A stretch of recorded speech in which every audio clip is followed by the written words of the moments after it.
হযরত আব্দুল্লাহ রাদিয়াল্লাহু তাআলা চাদরটা কোন রকমের পড়ছে, কিন্তু এত ছোট চাদর ছিল পুরাপুরি সতর ঢাকতে পারে না, এরকম হাত দিয়ে রাখতে হয়। আল্লাহ, যদি হাত দিয়ে না ধরে তাহলে সতর বের হয়ে যায়।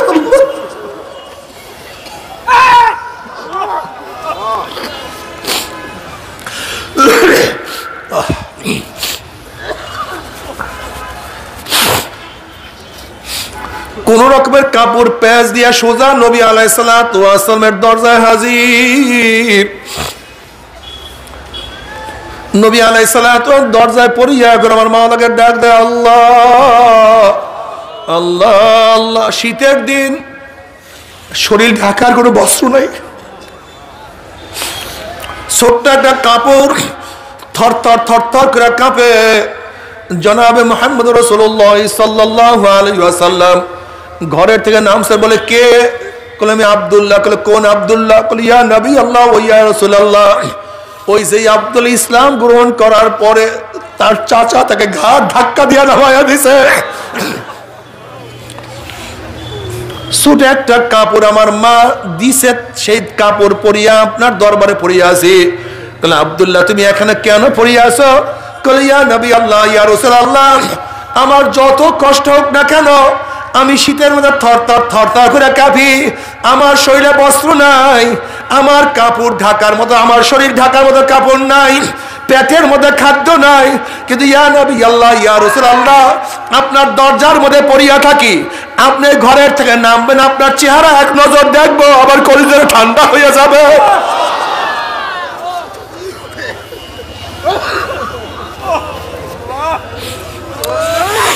আপনাকে এক নজর দেখলে আমার কলিজা ঠান্ডা হয়ে যায়, শীত মনে থাকে না, এই জন্য পড়িয়া আছে। বাবারে,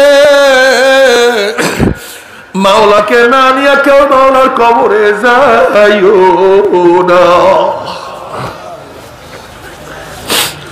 বাবারে, কত গরিব আমার নবী ছিলেন। আলীউল মুর্তজা রাদিয়াল্লাহু তাআলা আনহু ফরমান, শোনো সরদার দো আলম আলাইহিস সালাতু ওয়াস সালামের কলিজার টুকরা ফাতেমার কাহিনী শোনো।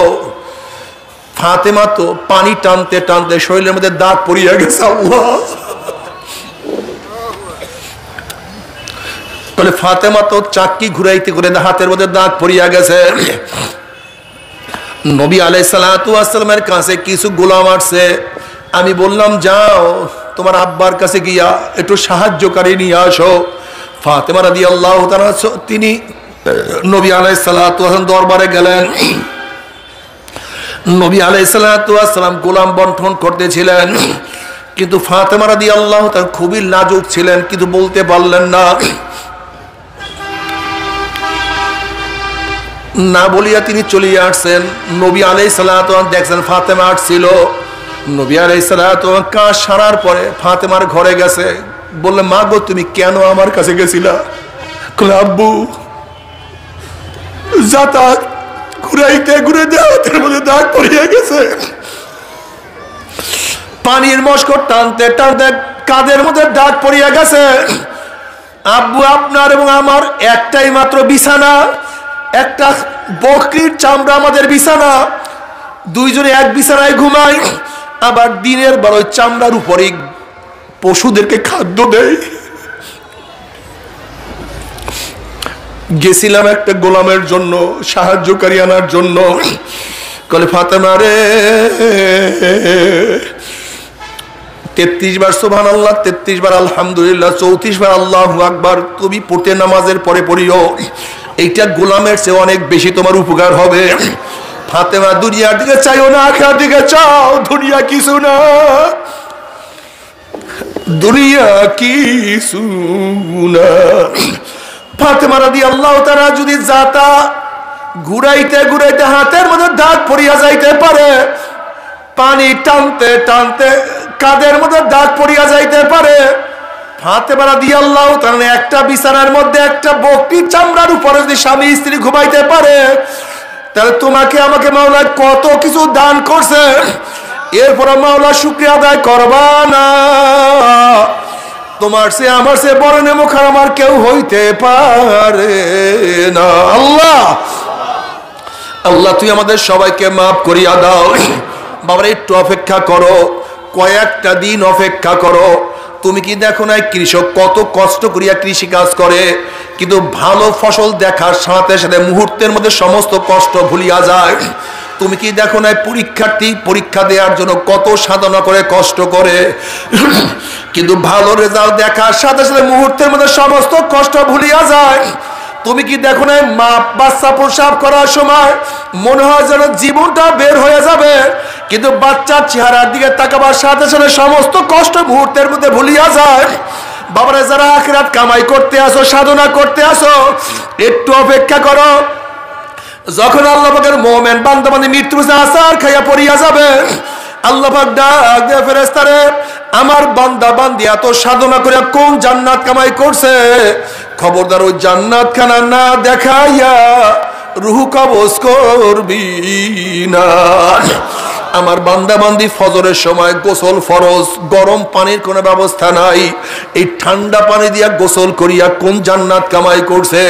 চৈত্রি বৈশাখ মাসে রোজা রাখছে, ঠেলা গাড়ি ঠেকছে, রিক্সা বহন করছে, কঠোর পরিশ্রম করছে, কলিজা শুকায় গেছে, তারপরও রোজা ভাঙ্গে নাই। এত সাধনা করিয়া কোন জান্নাত কামাই করছে। আমার ছাত্র কলেজে টুপি মাথায় দিয়া গেছে, সাথীরা টুপি উঠে কত থুক মারছে, এরপর নবীর প্রেমে পড়িয়া মাথার থেকে টুপি নামায় নাই। এত সাধনা করিয়া কোন জান্নাত কামাই করছে। আমার ছাত্র দাড়ি রেখে ইউনিভার্সিটির মধ্যে গেছে, সাথীরা দাড়ি ধরিয়া কত টিটকারি ফাজলামি করছে, এরপরও দাড়ির মধ্যে পোষ লাগায় নাই। এত সাধনা করিয়া কোন জান্নাত কামাই করছে। দেখ আমার মহিলাকে আমি কত সুন্দর চেহারা দান করছি, কত আকর্ষণীয় চেহারা দান করছি। বারবার তার মনে চাইছিল উলঙ্গ অবস্থায় বেপর্দা অবস্থায় রাস্তায় বের হবে, কিন্তু যখনই বোরখা ছাড়া রাস্তায় বের হওয়ার চিন্তা করছে, হঠাৎ খেয়াল করছে আমার মাওলাই নিষেধ করছে, বেপর্দা অবস্থায় রাস্তায় বের হয় নাই। দেখ আমার গরিব এত গরিব, প্রতিদিন আনছে প্রতিদিন খাইছে, বাচ্চাগুলি ক্ষুধার্ত অবস্থায় ট্যাট ট্যাট ট্যাটা শব্দ করছে, এরপরে এক লোকমা হারাম তার পেটের মধ্যে ঢুকায় নাই। দেখ এত অসুস্থ, উঠতেও পারে না, বসতেও পারে না, এরপর নামাজের সময় মাওলাকে সেজদা দিতে ভুল করে নাই। এত সাধনা করে কোন জান্নাত কামাই করছে। খবরদার ওই জান্নাত খানা না দেখাইয়া রুহুটাকে কবজ করবি না। আল্লাহর কসম করিয়া বলিয়া থুইয়া গেলাম, আল্লাহ পাকের মুমিন বান্দা বান্দী যখন মৃত্যু আসার খাইয়া পড়িয়া যাবে, হঠাৎ স্বপ্নের মধ্যে দেখতে পাবে জান্নাত। সুবহানাল্লাহি ওয়া বিহামদিহি সুবহানাল্লাহিল আযীম। বুখারীর শেষ হাদিস। সরদার দো আলম আলাইহিস সালাতু ওয়াস সালাম ফরমান, দুইটা কালেমা আল্লাহর কাছে খুবই প্রিয়,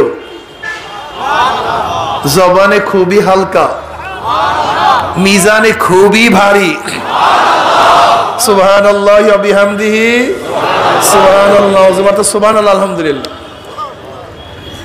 হাবিবাতানে আয় মাহবুবাতানে ইলার রহমান, অর্থাৎ ইন্না কাইলুহা মাহবুবুন লিল্লাহি তাআলা। এই কালেমা দুইটা যারা পড়বে তারা আল্লাহর কাছে প্রিয় হয়ে যাবে। কাজে বেশি বেশি সুবহানাল্লাহ আলহামদুলিল্লাহ পড়তে হবে, ঠিক না ভাই? এই মাজলিস ধুলাই কারখানা। যখন ধুলাই কারখানা জামা কাপড় দেওয়া হয়, জামা কাপড়গুলি ময়লা থাকে, কারখানা যখন ফেরত দেয় পরিষ্কার, ময়লার কোনো ছাপ থাকে না। ঠিক এখানে যখন ঢুকছিলাম আমল নামায় গুনার বহুত ময়লা ছিল। আল্লাহ পাক কবুল করলে মাজলিস থেকে বের হয়ে যাবে, গুনাহ সব সাফ হয়ে যাবে। আরে ভাই বক্তব্য আমার না, বুখারী শরীফের মধ্যে দীর্ঘ রওয়ায়াত আছে, আল্লাহ পাক রব্বুল আলামিন এই জিকিরের মাজলিসকে কেন্দ্র করে ফেরেশতাদের সাথে বিভিন্ন প্রশ্ন এবং জবাব দেওয়ার পরে সিদ্ধান্ত দেন, উশহিদুকুম আন্নী কদ গফারতু লাহুম। ফেরেশতারা সাক্ষী থাক, গোটা মাজলিসের বান্দাদের গুনাহ খাতা সব মাফ করে দিস। ইয়াকুলুল মালাকু মিনাল মালাইকাতি ফীহিম ফুলানুন লাইসা মিনহুম ইন্নামা জাআ লিহাজাতান ইয়াকুলুল্লাহ আযজা ওয়া জাল্লা হুমুল জুলাসা লা ইয়াশকা জালিসুহুম, রাহুল বুখারী। এই মাজলিস অনেক গুরুত্বপূর্ণ, অনেক দামি। সংক্ষিপ্ত সময় আলোচনা করব, ব্যাপক সময় আলোচনা করার সময় নাই, এলেমও নেই। আলোচনা সংক্ষিপ্ত হবে খুব খেয়ালের সাথে। আমার তন ও মন, আমার শরীর এবং মন একই জায়গায় রেখে বয়ান শুনতে হবে, ঠিক না ভাই? কথাগুলি যে শরিয়াত সম্মত হয়, কি সম্মত? গ্রহণ করব। কি করব? আর শরিয়াতের খেলাফ উল্টা পাল্টা হলে প্রত্যাখ্যান করব, মানব না। লা তুআতা লিমাখলুকিন ফি মাসিয়াতিল খালিক। গুনার উপরে মুমিন কারোর কথা মানতে পারে না, যদিও সেই গুনার আদেশ বাবা করুক না কেন, মা করুক না কেন, স্ত্রী করুক না কেন, স্বামী করুক না কেন, লিডার করুক না কেন, দল করুক না কেন, নেতা করুক না কেন, পীর করুক না কেন, যদি আদেশ গুনার হয় আমি মুমিন হিসাবে মানতে পারি না। কিন্তু আদেশ যদি শরিয়াতের হয়, সুম্মা জাআলনাকা আলা শারিয়াতিন মিনাল আমর ফাত্তাবিহা ওয়ালা তাত্তাবিহু ওয়াল্লাযিনা লা ইয়ালামুন। শরিয়াতের উপর অবশ্যই আমল করতে হবে। কাজে আল্লাহ পাক আমাদের সবাইকে শরিয়াতের উপর আমল করার তৌফিক দান করেন। হুয়াল্লাযী আরসালা রাসূলাহু বিল হুদা ওয়া দীনিল হক লিইয়ুযহিরাহু আলা দ্বীনি কুল্লি ওয়ালাউ কারিহাল মুশরিকুন। ওই সত্তা যিনি প্রেরণ করেছেন তার রাসূলকে সত্য দিন নিয়ে, হেদায়েতের সাথে, কেন? যেন তার দিন সমস্ত দিনের উপরে বিজয় অর্জন করতে পারে। সহজ কথা না? হুয়াল্লাযী হুয়াল ওয়াজিবুল ওজুদ। আল্লাহ কে? হুয়াল ওয়াজিবুল ওজুদ, যিনি সব সময় অস্তিত্বের মধ্যে আছেন, সমস্ত সিফাতে কামালাই নিয়া, পরিপূর্ণ সিফাত নিয়া তিনি তার অস্তিত্বের মধ্যে আছেন। তার অস্তিত্ব আগেও ছিল, এখনো আছে, ভবিষ্যতেও থাকবে। হুয়াল আউয়াল ওয়াল আখির ওয়াল যাহির ওয়াল বাতিন। তিনি প্রথম, তিনি শেষ, তিনি প্রকাশ্য, তিনি গোপন, তিনি সমস্ত জিনিসের শক্তি রাখেন। কি কথা ঠিক না? আল্লাহ পাক তার সিফাত নিয়ে, পরিপূর্ণ সিফাত নিয়ে সব সময় কিসের মধ্যে আছেন? অস্তিত্বের উপরে আছেন। তার অস্তিত্ব কোনোদিন কি হবে না? বিলীন হবে না। আল্লাহ পাকের সিফাত গুণ তার সাথে নির্দিষ্ট, অন্য কারোর সাথে আল্লাহ পাকের সিফাত বা গুণে গুণান্বিত করার নামই শিরক। এই যে শোনেন না শিরক শিরক শিরক, শিরকটা কি? শিরক কাকে বলা হয়? শিরক মানে শরীক করা। কিসের শরীক করা? আল্লাহ পাকের জাত এবং সিফাতের সাথে অন্য কাউকে সামঞ্জস্য মনে করার নামই শিরক। বুঝাতে পারিনি? যেমন সামে, শোনে কে? আল্লাহ পাকের একটা সিফাত না? আল্লাহ পাক শোনেন, আল্লাহ পাক বাসির, আল্লাহ পাক দেখেন, আল্লাহ পাক হাই, আল্লাহ পাক জিন্দা। এগুলি কার সিফাত? কথা বলেন না কেন? এগুলি আল্লাহ পাকের সিফাত না? তাই প্রশ্ন করতে পারেন, হুজুর আমিও তো দেখি, আমিও তো শুনি, আমিও তো জিন্দা। তা আপনি এইমাত্র বললেন আল্লাহ পাকের গুণের সাথে কাউকে গুণান্বিত করাই তো শিরক। তা আপনি এইমাত্র বললেন আল্লাহু বাসীরুন, আল্লাহ পাক দেখেন, আল্লাহু সামিউন, আল্লাহ শোনেন। তা আমি কি করি? আপনি আমার বয়ান শোনেন না নাকি শোনেন না? আপনি আমাকে দেখেন না? তা আপনিও দেখেন, আমিও দেখি, আপনিও শোনেন, আমিও শুনি, আল্লাহ পাকও দেখেন, আমরাও দেখি। এখন কি শিরক হয়ে গেল? না। এই দুই গুণের মধ্যে পার্থক্যটা কি এটা বুঝতে হবে। আল্লাহ পাক দেখেন, আমরাও দেখি, কিন্তু আল্লাহ পাকের দেখা এবং আমাদের দেখার মধ্যে পার্থক্যটা কি? আল্লাহ পাক শোনেন, আমরাও শুনি, এই দুই শোনার মধ্যে পার্থক্যটা কি? আমাদের দেখা শোনা নাকেস, পূর্ণ না, আর আল্লাহ পাকের দেখা শোনা কামেল, পূর্ণ। যেমন যেমন আমরা এক সময় দেখি নাই, এখন দেখি। আল্লাহ পাক আগেও দেখেন, এখনো দেখেন। আমরা চক্ষু বন্ধ করে দেখি না, আল্লাহ পাক সব সময় দেখেন। আমরা কাছের জিনিস দেখি, আল্লাহ পাক কাছের দূরের সব কিছুই দেখেন। আমরা আলোতে দেখি, অন্ধকারে দেখি না, আল্লাহ পাক অন্ধকারেও দেখেন, আলোতেও দেখেন। তা তার সিফাত গুণটা পূর্ণ, আমাদের গুণটা অপূর্ণ। আমরাও দেখি, আল্লাহ পাক দেখেন, কিন্তু দুই দেখার মধ্যে পার্থক্য আছে কি নাই? আমরাও শুনি, আল্লাহ পাকও শুনেন। আমরা কাছের জিনিস শুনি, কাছের আওয়াজ শুনি, দূরের আওয়াজ আল্লাহ পাক দূরেরটাও শুনেন, কাছেরটাও শুনেন, আস্তেও শুনেন, জোরেও শুনেন। আল্লাহ পাক কেমন শুনেন, কেমন দেখেন? 7 তবক জমিনের নিচে কালো একটা পাথরের মধ্যে উপরে যদি একটা কালো পিপিলিকা হাতে, আল্লাহ পাক ওইটাও দেখেন। ওই পিপিলিকার পায়ের শব্দ আল্লাহ পাক শুনেন। কাজে আল্লাহ পাকের প্রত্যেকটা গুণ পূর্ণ, আমাদের গুণ অপূর্ণ। যেমন আমরাও জিন্দা, কিন্তু এক সময় জিন্দা ছিলাম না, কিন্তু আল্লাহ পাক আগেও জিন্দা, এখনো জিন্দা। আমরা এখন জিন্দা আছি, একসময় জিন্দা থাকবো না। আল্লাহ পাক এখনো জিন্দা, ভবিষ্যতেও জিন্দা। আল্লাহ পাকের যে গুণ আছে, এই গুণের সাথে কাউকে গুণান্বিত করা যাবে না। যেমন হেদায়েতের মালিককে, জোরে বলেন, না অন্য কেউ? একমাত্র।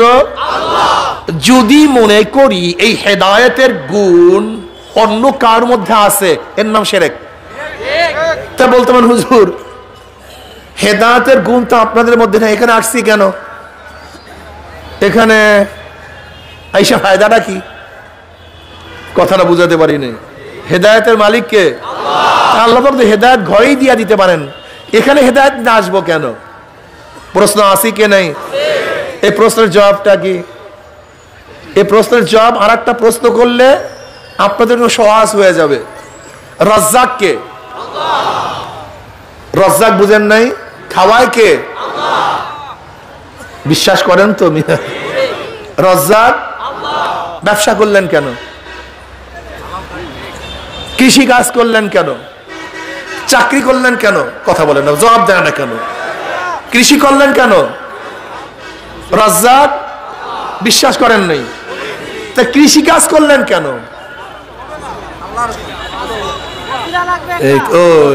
দেখছেন, এই কনফিউশনের মধ্যে পড়ে গেছে। আচ্ছা, আরো সহজ বুঝেন। সুস্থ করে কে? ঔষধ খাইলেন কেন? ডাক্তারের কাছে গেলেন কেন? তাই মাত্র তো বললেন সুস্থ করে আল্লাহ। ডাক্তারের কাছে গেছেন কেন? ঔষধ খাইলেন কেন?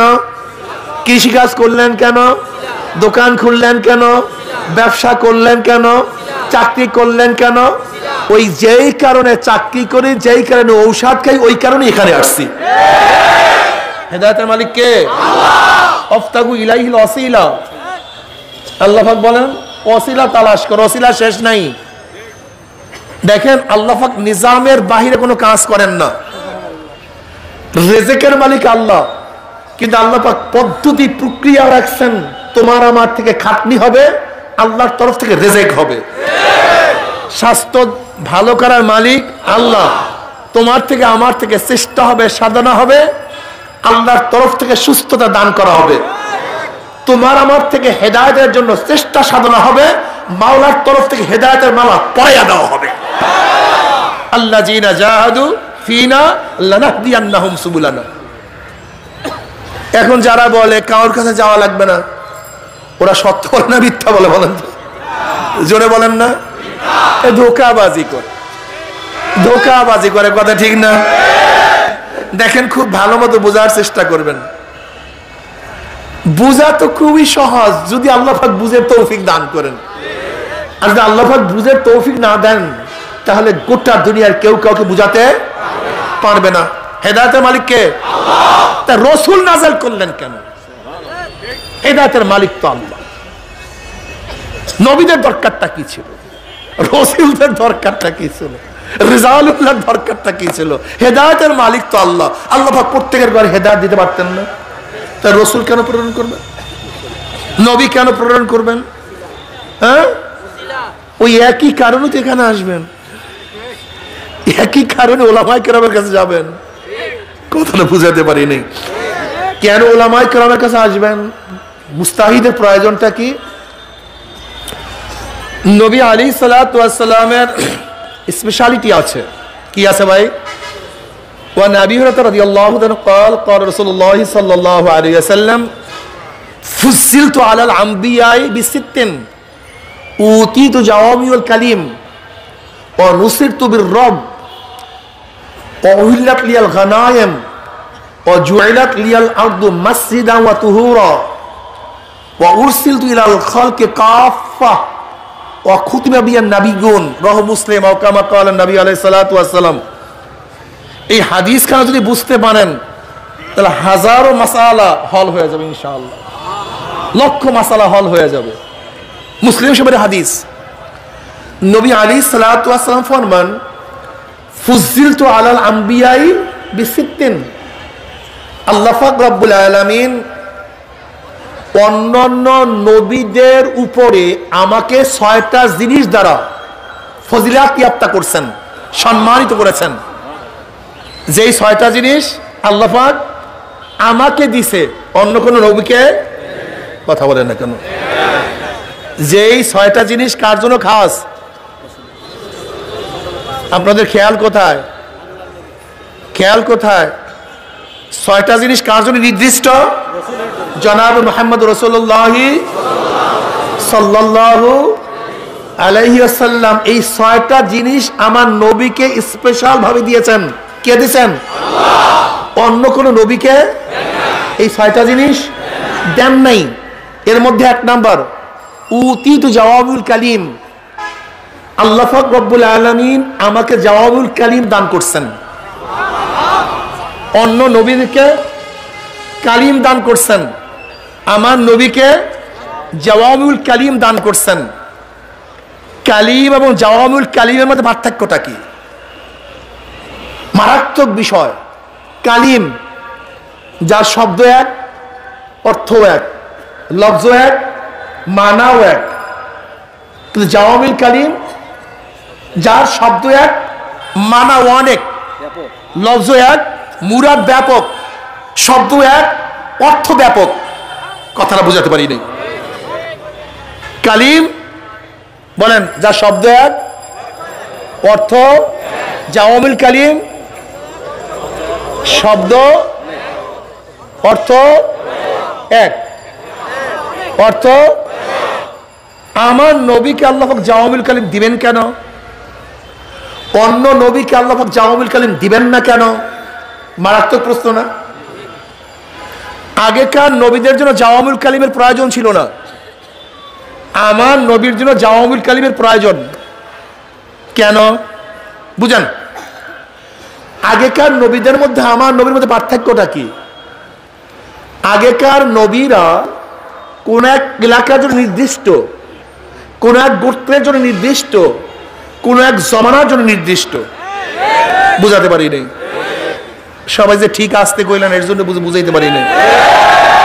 আগেকার নবী কোন এক, ওই যেমন ধরেন এক নবী আসছে পঞ্চগড়ের জন্য নির্দিষ্ট, এই এলাকার জন্য। কোন নবী আসছেন বনি ইসরাইলের জন্য নির্দিষ্ট, এই কওমের জন্য। কোন এক নবী আসছেন তার জমানার জন্য নির্দিষ্ট, সে শেষ, তার নবুয়াতিও শেষ, নবুয়াতির জমানা শেষ, পরবর্তী নবী আবার শুরু করেছেন। আগেকার নবী এলাকার জন্য, গোত্রের জন্য, জামানার জন্য। আমার নবী সমস্ত আলমের জন্য, সমস্ত মানুষের জন্য, কিয়ামত পর্যন্তর জন্য। আমার নবী কোন নির্দিষ্ট এলাকার জন্য নয়, নির্দিষ্ট এলাকার জন্য নয়, নির্দিষ্ট গোত্রের জন্য নয়, নির্দিষ্ট জমানার জন্য নয়। আগেকার নবীরা নির্দিষ্ট খাস, আমার নবী অনির্দিষ্ট। আগেকার নবী, কথা বলেন না কেন? আমার নবী নির্দিষ্ট নবীর জন্য দরকার নির্দিষ্ট অর্থের, অনির্দিষ্ট নবীর জন্য দরকার অনির্দিষ্ট অর্থের। যদি অনির্দিষ্ট নবীর জন্য নির্দিষ্ট অর্থ হয়, তাহলে সে অনির্দিষ্ট কাজ চালাবে কিভাবে? কাজ ব্যাপক, তার সামগ্রী লাগবে, কাজ নির্দিষ্ট, সামগ্রী। তা আমার নবীর কাজ যেহেতু ব্যাপক, গোটা আলম ব্যাপী, আলম গোটা দুনিয়া ব্যাপী, গোটা কম ব্যাপী, কালো সাদা, ইংরেজ গায়রে ইংরেজ, আরব গায়রা আরব, হিন্দু মুশরিক খ্রিস্টান বৌদ্ধ, সবার জন্য আমার নবী আসছেন। সৈয়দ চৌধুরী তালুকদার সবার জন্য, বাংলাদেশ আমেরিকা ইংল্যান্ড সবার জন্য, আমার নবীর জমানার জন্য আমার নবী, তার পরবর্তী জমানার জন্য আমার নবী, কিয়ামত পর্যন্ত আমার নবী। যেহেতু আমার নবী অনির্দিষ্ট, তার অর্থের প্রয়োজন অনির্দিষ্ট। আগের নবী নির্দিষ্ট, তার অর্থের প্রয়োজনও নির্দিষ্ট। বুঝাতে পারিনি? এই মাসালার আগে বুঝেন, তাহলে হাজারো মাসালা হল হয়ে যাবে। তা আমি আগেই বলছি, আগেকার নবীদেরকে দেওয়া হয়েছে নির্দিষ্ট অর্থ, নির্দিষ্ট লফজ। আমার নবীকে দেওয়া হয়েছে অনির্দিষ্ট অর্থ, যার কোনো শেষ নাই, সীমা নাই। এর কারণটা কি? বলতে পারেন হুজুর সমস্ত কিছুই তো নবী আলাইহিস সালাতু ওয়াস সালামকে ওপেন করে দিতে পারতেন, কিন্তু দেন নাই কেন? অল্প জিনিসের মধ্যে ব্যাপক মানা রাখার কারণটা কি? দেখেন, কোরআনের আয়াত কম বেশি ৬,৬০০ আশেপাশে, বেশি বা কম, ঠিক না? আহাদিস কেউ কেউ বলেন মুতুনি হাদিস, হাদিসের ইবারত সনদ না, ইবারত কেউ কেউ বলেন ৪,০০০, কেউ কেউ বলেন ১০,০০০, কেউ বলেন ৫০,০০০। তাই মোট নুসুস, নস, যার মাধ্যমে মাসআলা হল করা হয়, মাসআলা ইস্তেনবাত করা হয়, তার সংখ্যা তো নির্দিষ্ট, ঠিক না? ৫০,০০০ আর ৬,৬০০ বা যাই হোক না কেন, তাতে কত হয়? ৫৬,০০০ কম বেশি, ঠিক না? ৫৬,০০০ কম বেশি ধরে নেন। তো এইটা কি নির্দিষ্ট কি অনির্দিষ্ট? কি সংখ্যা তো নির্দিষ্ট হয় ভাই, সংখ্যা তো অনির্দিষ্ট হয় না। তা নস নির্দিষ্ট না অনির্দিষ্ট? কোরআন ও হাদিস নির্দিষ্ট না অনির্দিষ্ট? কিন্তু নবীর প্রয়োজন ছিল কি? কিন্তু কোরআন ও হাদিস, এর জন্য আল্লাহ পাক নির্দিষ্ট নসের মধ্যে অনির্দিষ্ট অর্থ রাখিয়া দিয়েছেন। যদিও নসের সংখ্যা কম, কিন্তু এর মধ্যে মানা অনেক, যার কোনো শেষ নাই, কোনো সীমা নাই।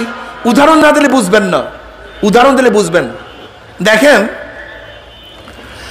আল্লাহ পাক রব্বুল আলামিন মানুষকে জিন্দা রাখার জন্য যত কিছুর প্রয়োজন, সমস্ত কিছু আল্লাহ পাক সৃষ্টি করছেন কি করেন নাই? আচ্ছা বলেন তো, এখন আমরা যারা আছি, বিগত দিনে যত মানুষ চলে গেছে, কিয়ামত পর্যন্ত জানি না কত মানুষ আসবে। এই মানুষের জন্য যত পানির প্রয়োজন, সমস্ত পানি আছে কি নাই? পানি কোথায়? কথা বলে না কেন? মাটির। আচ্ছা, প্রয়োজনীয় পানি যদি আল্লাহ পাক রব্বুল আলামিন আগে উঠায় দিতেন, তাহলে মানুষের অবস্থাটা কি হইতো? সবকে ভাসিয়া যাইত। তাই মানুষের জন্য যত পানি, সমস্ত পানির আল্লাহ পাক মাটির নিচে রাখছেন। এখন আপনি এবং আমি তো পানি উঠাতে পারি না। পানি উঠাবে কে?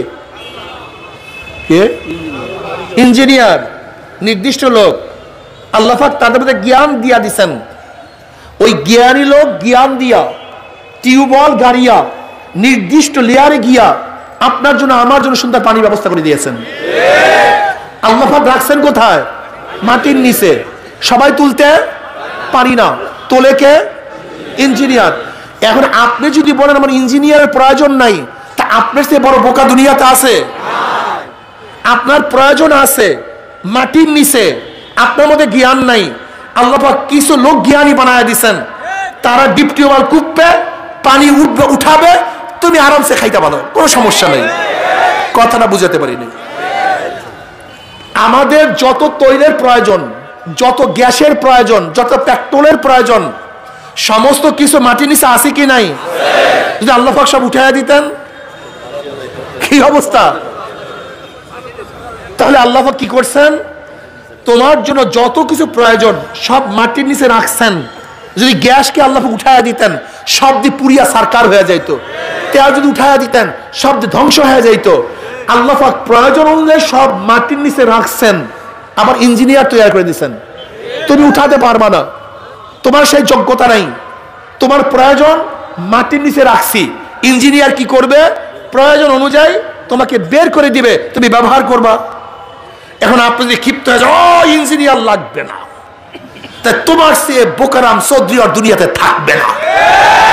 বোকা, ইঞ্জিনিয়ার তো তোমার জন্যই। আল্লাহ পাক যে নিয়ামত রাখছেন, তোমার মধ্যে যোগ্যতা নাই, তার মধ্যে যোগ্যতা আছে। সেই যোগ্যতার মাধ্যমে তারা তেল গ্যাস উঠায়, পানি উঠায়, তুমি ব্যবহার করো, সমস্যা কি? তোমার চিকিৎসার জন্য যত ঔষধের প্রয়োজন আল্লাহ পাক রাখছেন কি রাখেন নাই? তা আপনি পারেন না কেন? ডাক্তারের কাছে যান কেন? আল্লাহ পাক তোমার সুস্থ করার সমস্ত জিনিস রাখছেন, তোমার মধ্যে জ্ঞান নাই, ডাক্তারের মধ্যে জ্ঞান আছে। সে তোমার জন্য ঔষধ বের করে দিবে, তোমার দায়িত্ব ঔষধ খাও, সুস্থ হয়ে যাও, ঝামেলার কি দরকার আছে? তাই মানুষের বাঁচার জন্য ইঞ্জিনিয়ার প্রয়োজন আছে কি নাই? ডাক্তারের প্রয়োজন আছে কি নাই? ইঞ্জিনিয়াররা পানি সৃষ্টি করে না বের করে? বুঝাতে পারিনি। হ্যাঁ না, সৃষ্টি করে, ঠিক আছে না? স্রষ্টাকে ইঞ্জিনিয়ার বের করে, সৃষ্টি করছে কে? ইঞ্জিনিয়ার বের করে।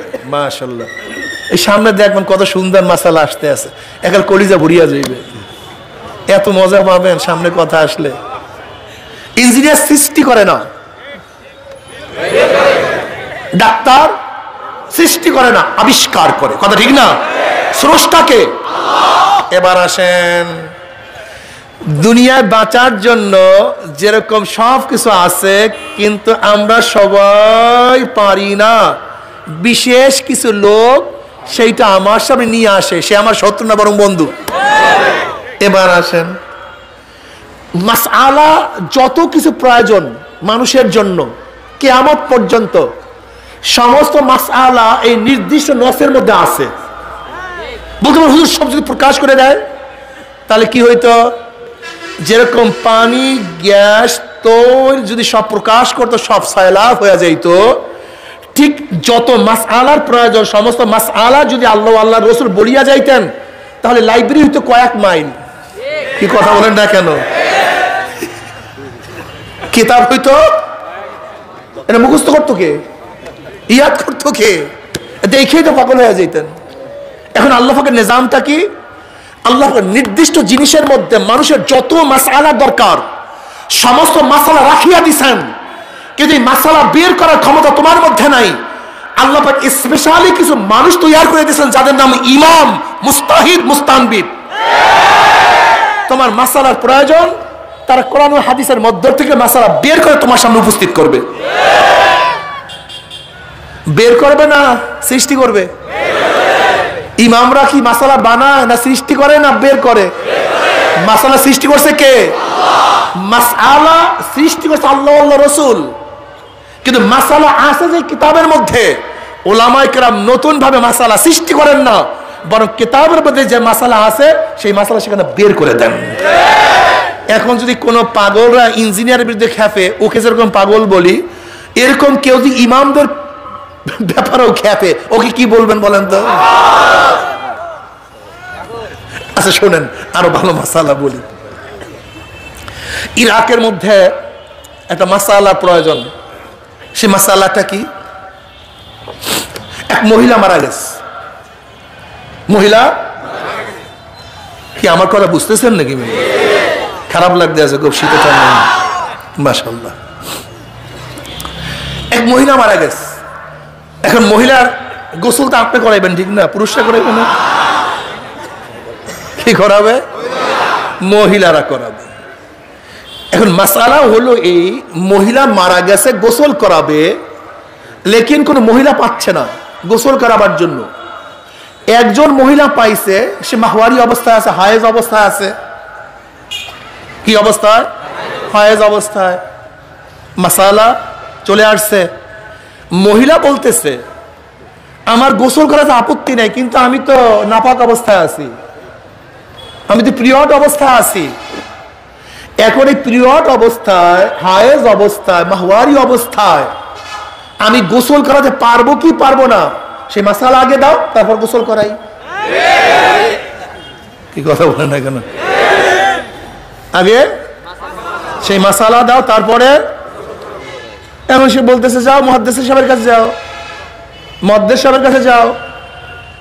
মুহাদ্দিস সাহেবের কাছে গেছে, মুহাদ্দিস সাহেবের 5 লক্ষ হাদিস মুখস্থ। কয় লক্ষ? আবার প্রশ্ন তুলিয়েন না, হুজুর একটু আগে বললেন মোট হাদিসের মুতুনের সংখ্যা 50,000, আবার বলেন 5 লক্ষ হাদিস মুখস্থ।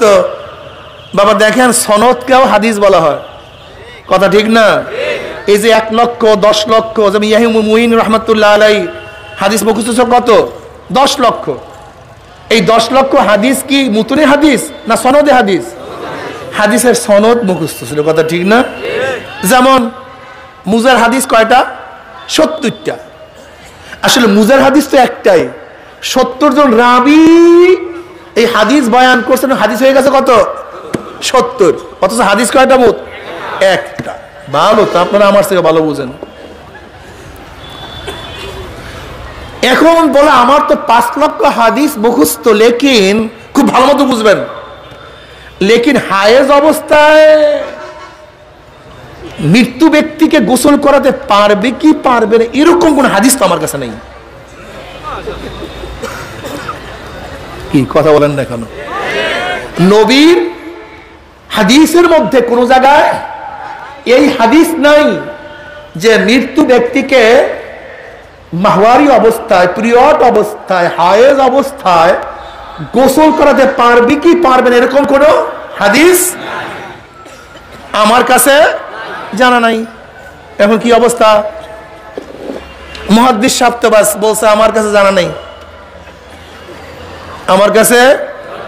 বলে আমার কাছে হবে না, যাও মুফতি সাহেবের কাছে যাও, ওই মুফতি সাহেবের কাছে যাও, ফয়সালা সে দিবে। গেছে মুফতি সাহেবের কাছে, মুফতি সাহেব কি অবস্থা? মাসালা তো আসছে। কি মাসালা? যে মৃত্যু ব্যক্তি তো হাজির, এখন কি গোসল ছাড়া দাফন করবো কিনা? কেন, কি হয়েছে? কোন মহিলা নাই গোসল করাবার, একজন পাওয়া গেছে, সেও কি অপবিত্র অবস্থায়। এখন কি করবো? যাও গোসল করাও গিয়ে, কোনো সমস্যা নেই। দলিল? বুখারীর মধ্যে দলিল? মুহাদ্দিস সাহেব বললো আমার 5 লক্ষ হাদিস মুখস্থ, কিন্তু কোন হাদিসের মধ্যে মহিলাদেরকে হায়েজ অবস্থায় গোসল করাতে পারবে নাই। আর আপনি বলেন বুখারীর মধ্যে রওয়ায়াত আসছে। হ্যাঁ রওয়ায়াত, যাও যাও।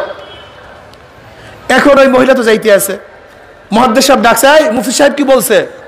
বলছে তো গোসল করাতে পারবে। দলিল চাও নাই? বুখারীর মধ্যে রওয়ায়াত আসছে। বলো নাই কোন হাদিস?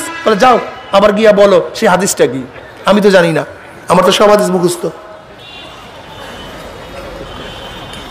কি কথা বলেন এখানে? এখন কেউ যদি ডাইরেক্ট হাদিসের উপর আমল করতো, তাহলে অবস্থাটা কি হতো বলেন তো? ওই মহিলাকে বিনা গোসলই দাফন করে হালাইতো। কেন? হাদিস নাই তো, হাদিস নাই, ভেজাল না? কি কথা বলেন না কেন? এবার মুফতি সাহেব বলতেছে, দেখো বুখারীর মধ্যে রওয়ায়াত আছে, জনাব মুহাম্মদ রাসূলুল্লাহ সাল্লাল্লাহু আলাইহি ওয়াসাল্লাম ইতিকাফ অবস্থায় আছেন মসজিদে নববীর মধ্যে। আর মসজিদে নববী আর সরদার দো আলম আলাইহিস সালাম হুজরা তো শুধু মাঝখানে পর্দা ছিল। কি ছিল? পর্দা ছিল। পর্দার এই পাশে নবীর হুজরা, এই পাশে মসজিদ। তো নবী আলাইহিস সালাতু ওয়াস সালাম ইতিকাফ অবস্থায় তার মাথা তার ঘরের দিকে ঝুঁকায় দিয়েছেন, এরকম। এই কোন দিকে? তার সের মোবারক ঘরের মধ্যে, আর শরীর মসজিদের মধ্যে। আম্মা জান আয়েশা সিদ্দিকা রাদিয়াল্লাহু তাআলা তিনি সুন্দর মতো মাথা ধোয়া দিয়েছেন, সুন্দর মতো মাথা ধোয়া দিয়েছেন। আবার কি বলছো? আনা হায়েজুন, ওই অবস্থায় হায়েজ অবস্থায় ছিলাম। কি অবস্থায় ছিলাম? দেখেন আমার গায়ের পশম দাঁড়ায় গেছে। একটা মাসালার দ্বারা কত হাজারো মাসালা হল হয়। আমার আম্মা যান এই হাদিস কেন বয়ান করবেন? দেখেন কেন বয়ান করছেন। আম্মা যান মাথা ধোয়া দিচ্ছেন আর বলছেন কি আমি তখন অপবিত্র অবস্থায় ছিলাম। এখন মুফতি সাহেব বলতেছে যদি সর্দার দো আলম আলাইহিস সালাতু ওয়াস সালামের শরীর মোবারক অপবিত্র অবস্থায় ধোয়া যায়, তাই মৃত্যু ব্যক্তির শরীরও অপবিত্র ধোয়া যাবে, তুমি গিয়ে দিও, ভালো যাও, সমস্যা নেই। সরদার দো আলম আলাইহিস সালাতু ওয়াস সালামের শরীর মোবারক যদি অপবিত্র অবস্থায় ধোয়া যায়, তো মহিলা কি? উনি কি? আমার নবীর সমস্ত শরীর তো পবিত্র, আমার নবীর ঘাম পবিত্র, আমার নবীর রক্ত পবিত্র, কথা ঠিক না? সেই নবীর শরীর মোবারক যদি অপবিত্র অবস্থায় ধোয়া যায়, ধরা যায়, তো ওই মৃত্যু ব্যক্তির শরীরও অপবিত্র অবস্থায় ধুইতে কোনো কিছু নাই। আচ্ছা বলেন তো, এখন যদি এখানে মুস্তানবিদ মুফতি সাহেব না থাকতো তাহলে আপনি কি করতেন আমাকে বলেন? ভাবা, আপনি ক্ষিপ্ত হন কেন? রাগ হন কেন? ইঞ্জিনিয়ার রাগ হবেন কেন? কেন রাগ হবেন আপনি? ডাক্তার ক্ষিপ্ত হবেন কেন? বরং তাদের কদম পুষি করা উচিত, পাও ধোয়া দেওয়া উচিত। এই বেচারারা আমাদেরকে পানির ব্যবস্থা করছে, গ্যাসের ব্যবস্থা করছে, তৈলের ব্যবস্থা করছে, ঔষধের ব্যবস্থা করছে। আজকে মুস্তাহিদরা আমাদেরকে হাজারো রাত্র উজাগার থেকে মাসআলার ব্যবস্থা করছে। তাদেরকে আমাদের শ্রদ্ধা করা উচিত ছিল, অথচ আমরা কতবার বেয়াকুব, আমরা তাদেরকে গালি দেই। বাবা রাগ করছেন নাকি? রাগ করবেন? শোনেন, যদি আপনি ইস্তিহাদ ইস্তিনবাতকে পছন্দ নাই করেন, আপনি চলবেন কিভাবে? আচ্ছা আমাকে বলেন তো বাবা, আমরা 2 তলা মসজিদে নামাজ পড়ি না? 3 তলায়? আচ্ছা নবীর জমানায় 2 তলা মসজিদ ছিল? এখন কেউ যদি প্রশ্ন করে 2 তলা মসজিদে নামাজ জায়েজ কি জায়েজ না, হাদিস দ্বারা তুমি আমাকে দলিল দাও, কি করবা বলো তো? আমাকে বলো বাবা, রাগ করিও না, রাগের জমিতে ফসল হয় না। এখন তোয়াফ করে, আপনারা কি অনেকে হজে গেছেন না? তোয়াফ করে কোথায়? 2 তলায়, 3 তলায়, 4 তলায়, 5 তলায়। এখন আপনাকে যদি প্রশ্ন করি যে 5 তলায় 2 তলায় তোয়াফ করা জায়েজ কি জায়েজ না, একটা হাদিস দেখাও, পারবেন? আচ্ছা, এখন জামারাতের মধ্যে পাথর মারে কয় তলায়? 3 তলা, 5 তলায়, 6 তলায়। এখন কেউ যদি প্রশ্ন করে জামারাতের মধ্যে পাথর এত উপর থেকে মারতে পারবো কি পারবো না, হাদিস দেখাও, কি করবেন আমাকে বলেন? এবার আসুন, ট্যাঙ্কি মসজিদের উপরে টেপ লাগাইছে নিচে, এখন কেউ যদি প্রশ্ন করে ট্যাঙ্কি উপরে তার সাথে পাইপ লাগাইয়া টেপের মধ্যে উজু করা জায়েজ কি জায়েজ না, হাদিস দেখাও, কি করবেন আমাকে বলেন তো বাবা? রাগ করছেন নাকি? রাগ করিয়েন না। যদি কেউ বলে প্লেনের উপর নামাজ পড়া জায়েজ কি জায়েজ না, মাসালা দেখাও, কি বলবেন আপনি আমাকে? বাবা রাগ করিও না, দেখো আমরা বুঝি না। ইহুদি এবং খ্রিস্টানদের মূল টার্গেট হলো এই যে মানুষদেরকে আলেম থেকে বিচ্ছিন্ন করে দাও।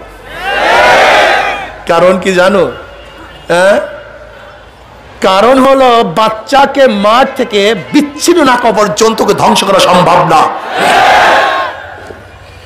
দলের থেকে যে জানোয়ারটা আলাদা হয়ে যায়, হিংস্র প্রাণী তার উপরেই আক্রমণ করে।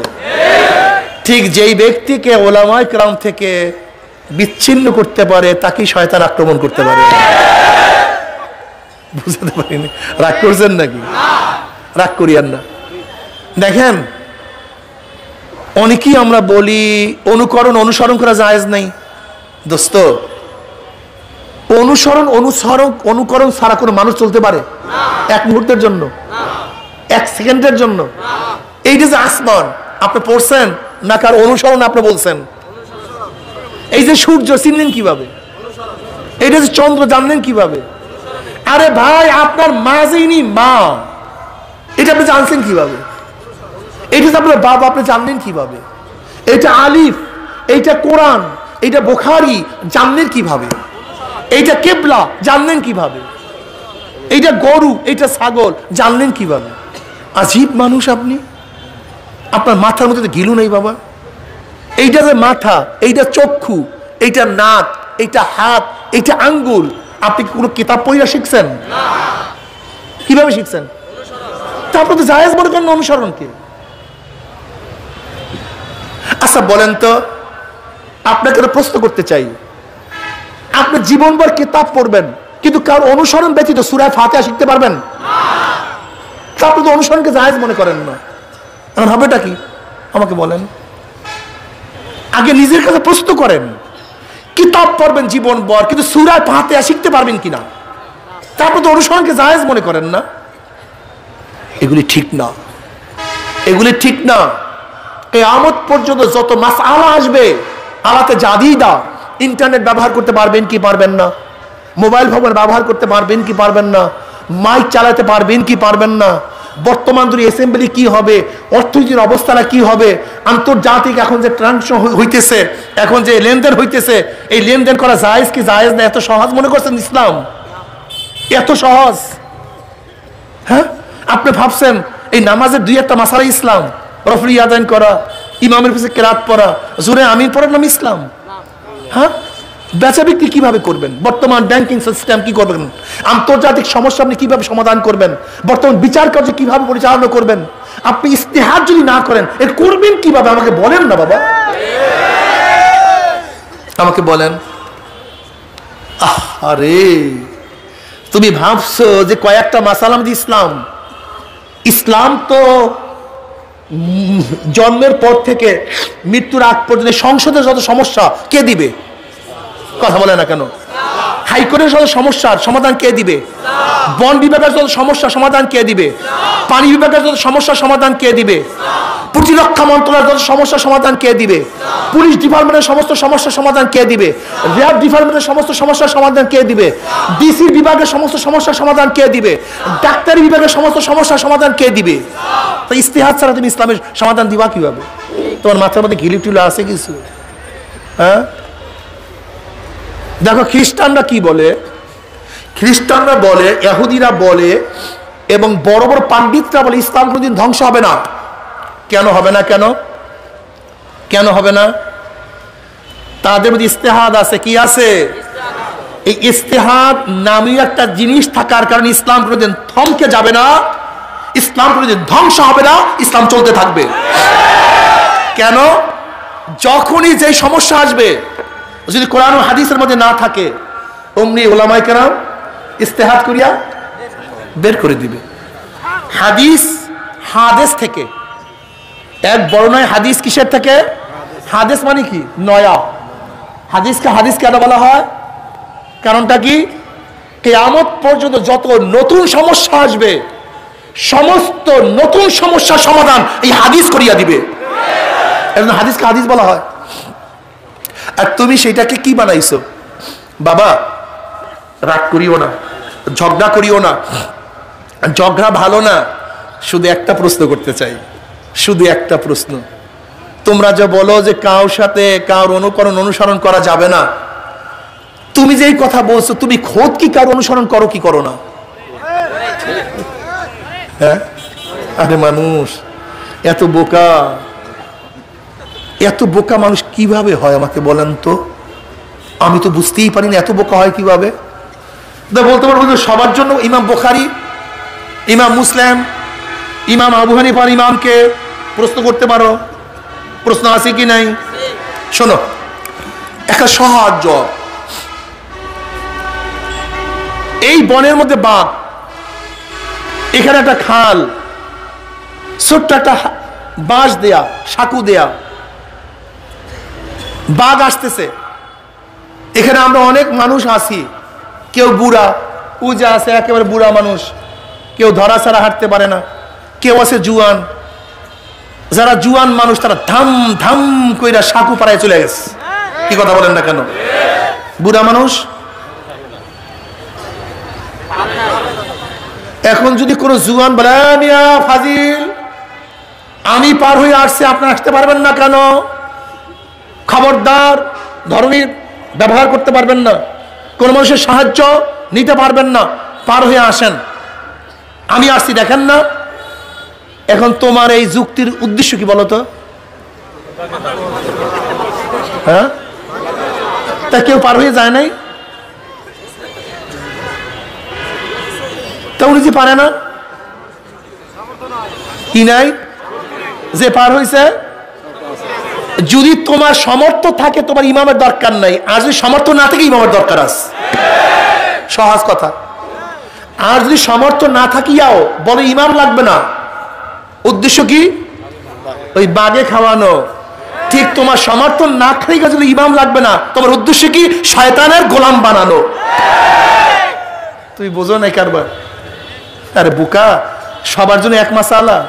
হ্যাঁ, আমি তো আউযুবিল্লাহ পারি না, বিসমিল্লাহ পারি না। যাই হোক, এই হাদিসের মধ্যে শেষ হল অখুতমে বিন নাবিগুন, আল্লাহ পাক রব্বুল আলামিন আমাকে আমার মাধ্যমে নবুয়তির দরজা শেষ করে দিয়েছেন। এরপর আর নবুয়তির কি নাই? দরজা নাই। যদি কেউ মনে করেন আমার নবী নবী শেষ না, সে বেঈমান। আমার নবীর দুইটা গুণ। কয়টা গুণ? আমার নবী নবী এবং শেষ নবী। নবী ঈসা নবী, লেকিন শেষ নবী না। নবী মুসা নবী, কিন্তু নবী ইব্রাহিম নবী, কিন্তু কথা বুঝাতে পারি নাই।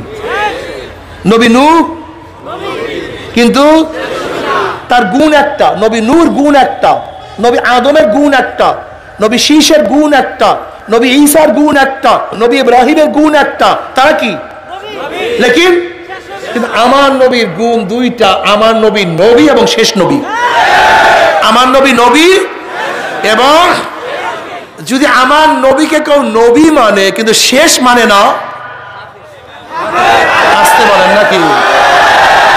জোরে বলেন কিসে? আমার বাবার খুব ভালো মতো বুঝো, খুব ভালো মতো বোঝার চেষ্টা করো। ঝগড়ার কোনো দরকার নাই। গোলাম আহমদ কাদিয়ানি, আহম্মদ গোলাম আহম্মদ, গোলাম আহমদ অর্থ কি? আহম্মদের। আহম্মদের গোলাম আবার নবী হয় কেমন? সেটা আহম্মদের গোলাম, সেটা আহম্মদের গোলাম, গোলাম আহম্মদ। তা আহম্মদের গোলাম তো আহম্মদের অনুসারী হয়, এবার নবী হয় কিভাবে? একবার তার এক অনুসারী বলতেছে, কোরআনের মধ্যে তো আহম্মদের কথা আসছে। বলে কই? বলে ইসমু আহমদ। তোমার যাকে নবী মনে করছে তো গোলাম আহমদ। বলে গোলাম কাটিয়ে দিয়া আহমদ লাগাই দিছে, গোলাম বাদ থাকবে শুধু কি? আহমদ। এবার আতাউল্লাহ রহমতুল্লাহ, আতাউল্লাহ বুখারী রহমতুল্লাহ আলাই বলে তুমি যেহেতু গোলাম বাদ দিয়া আহম্মদকে রাখছো নবীরাতি সাবেত করার জন্য, আমার নাম আতাউল্লাহ, আমি আতা কাপ দিয়া কাটিয়া আমার নাম আল্লাহ, আমিও তো নবুয়তি কেটে দিছি। কথা বুঝাতে পারি নাই? আতা উল্লাহ, আতাবাদ এখন কি? আতা উল্লাহ আমার আতাবাদ, আমি আল্লাহ, আমি তো নবুয়তি কেটে দিছি। যা, তোমার নবুয়তি ঠিক নাই। এগুলো সব বিভ্রান্ত ছড়াবার জন্য, ধ্বংস করার জন্য, ইসলামের মধ্যে বিভেদ সৃষ্টি করার জন্য। এই যে আজকে দেখেন লামুজাহাবি, টবাজাবি, এই যে গোলাম শয়তানি, এগুলো সবই খ্রিস্টানদের চক্রান্ত। এটা আপনার আমার মেধার থেকে আসে নাই, বুঝাতে পারিনি। 5টা আঙ্গুল বিচ্ছিন্ন শক্তি আছে? হ্যাঁ, শলা আছে না? শলা, নারিকেলের শলা, এ দিয়ে কি দেয়? কিন্তু শলা দিয়ে একটা হয়, ঝাড়ু দেয়া যায়। যখন একত্রিত হয় তখনই ময়লা দূর করা যায়। ঠিক আমরাও বিচ্ছিন্ন থাকলে সমাজের ময়লা দূর করতে পারবো না। যখন একত্রিত হয়ে যাবো তখন ময়লা দূর করা সম্ভব হবে। এর জন্য বেঈমানরা চায় যে মুসলমান একত্রিত হতে না পারে। এজন্য কত শয়তানি বাড়ি করছে, আল্লাহ মাফ করে দেব। যাই হোক, আমার নবীর গুণ কয়টা? কি কি? নবী এবং আমার নবীকে যারা শেষ নবী মানবে না, ওইটাও জোরে বলেন। এ মুসলমান বাবারা খবরদার, টাকার লোভে, অর্থর লোভে, পয়সার লোভে ঈমান বিক্রি করিও না। ঈমানের চেয়ে বড় দামি কোনো জিনিস নাই। দেখো, ঈমান অনেক দামি হওয়ার কারণে পাশ্চাত্যরা কোটি কোটি মিলিয়ন ডলার ব্যয় করে 7 সাগর 13 নদীর উপর থেকে ঈমানকে ক্রয় করার জন্য আমাদের বাংলাদেশে চলে আসছে। আজকে গরিব মানুষ টাকা নাই, তাদের কাছে ঈমান ক্রয় করার জন্য টাকা নিয়ে হাজির হয়ে যায়। আজকে সাধারণ মানুষ, তাদের দিনের বুঝ নাই, ঘর দিয়া তাদেরকে কাদিয়ানি বানায়া ফেলায়। এ মুসলমানের দলে দুনিয়া কিছু না, দুনিয়া কিছু না। বাবারে কয়দিন বাঁচবা, কয়দিন খাবা? তুমি কি দেখো না, কুকুরও খায়, কুকুরও দুনিয়াতে থাকে না। গরুও খায়, গরুও দুনিয়াতে থাকে না। শুয়ারও খায়, শুয়ারও দুনিয়াতে থাকে না। মহিষ খায়, মহিষও দুনিয়াতে থাকে না। তুমি আমিও খাই, তুমি আমি একদিন দুনিয়াতে থাকবো না। কিন্তু খবরদার, ঈমান বিক্রি করিয়া মাওলার কাছে যাইও না। আল্লাহ,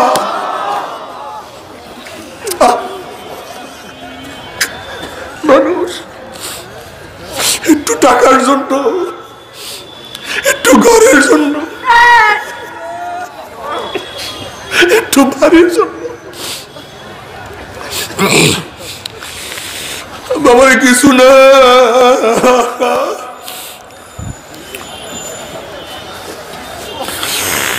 বাবারে আল্লাহ,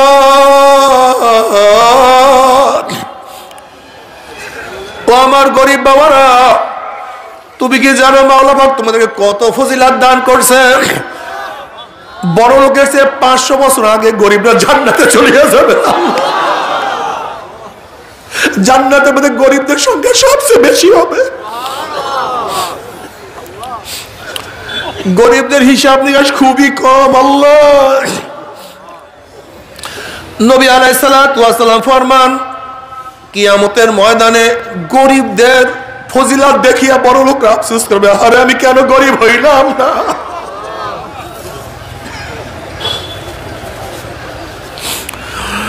আরে বাবার নবী আলাইহিস সালাতু ওয়াস সালামের সবচেয়ে বেশি সাথী ছিলেন গরিব। গরিবরা, গরিবরা আমার নবীকে বেশি সহযোগিতা করছে, সাহায্য করছে।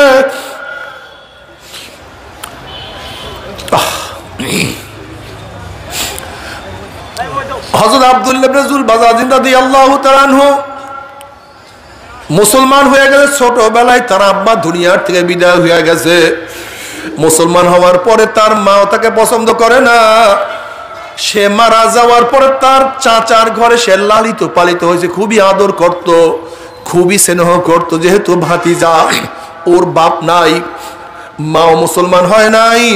কিন্তু আব্দুল্লাহ রাদিয়াল্লাহু তাআলা মুসলমান হওয়ার পরে তার মা খারাপ জানে, মার কাছে ভালো লাগে না, আর তার চাচা সহ্য করতে পারে না।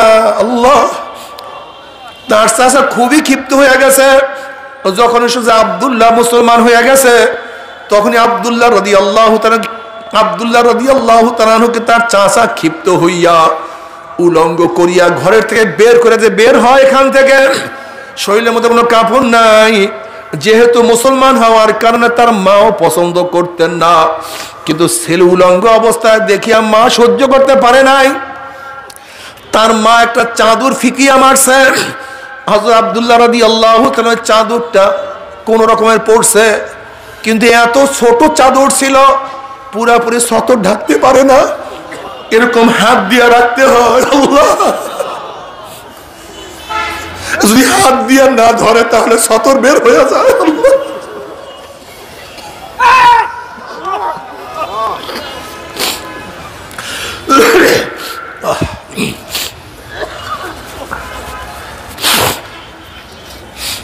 কোন রকমের কাপড় প্যাচ দিয়া সোজা নবী আলাইহিস সালাতু ওয়াস সালামের দরজায় হাজির।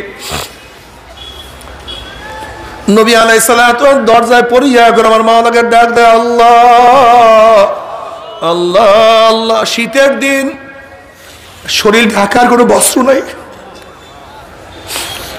ছোট্ট একটা কাপড় থর থর থর থর করে কাঁপে। জনাবে মুহাম্মদ রাসূলুল্লাহ সাল্লাল্লাহু আলাইহি ওয়াসাল্লাম ঘরের থেকে নামছে, বলে কে? বলে আমি আব্দুল্লাহ। বলে কোন আব্দুল্লাহ? বলে ইয়া নবী আল্লাহ ওয়া ইয়া রাসূলুল্লাহ। ওই যে আব্দুল ইসলাম গ্রহণ করার পরে তার চাচা তাকে ঘাট ধাক্কা দিয়ে নামায়া দিছে। ছোট একটা কাপড় আমার মা দিছে, সেই কাপড় পরিয়া আপনার দরবারে পড়িয়া আছি। বলে আব্দুল্লাহ তুমি এখানে কেন পড়িয়া আছো? বলে ইয়া নবী আল্লাহ ইয়া রাসূলুল্লাহ, আমার যত কষ্ট হোক না কেন আমি শীতের মধ্যে থরথর থরথর করে কাঁপি। আমার শরীরে বস্ত্র নাই, আমার কাপড় ঢাকার মতো, আমার শরীর ঢাকার মতো কাপড় নাই, পেটের মধ্যে খাদ্য নাই, কিন্তু ইয়া নবী আল্লাহ ইয়া রাসূলুল্লাহ আপনার দরজার মধ্যে পড়িয়া থাকি। আপনি ঘরের থেকে নামবেন, আপনার চেহারা এক নজর দেখবো, আবার কলিজা ঠান্ডা হয়ে যাবে।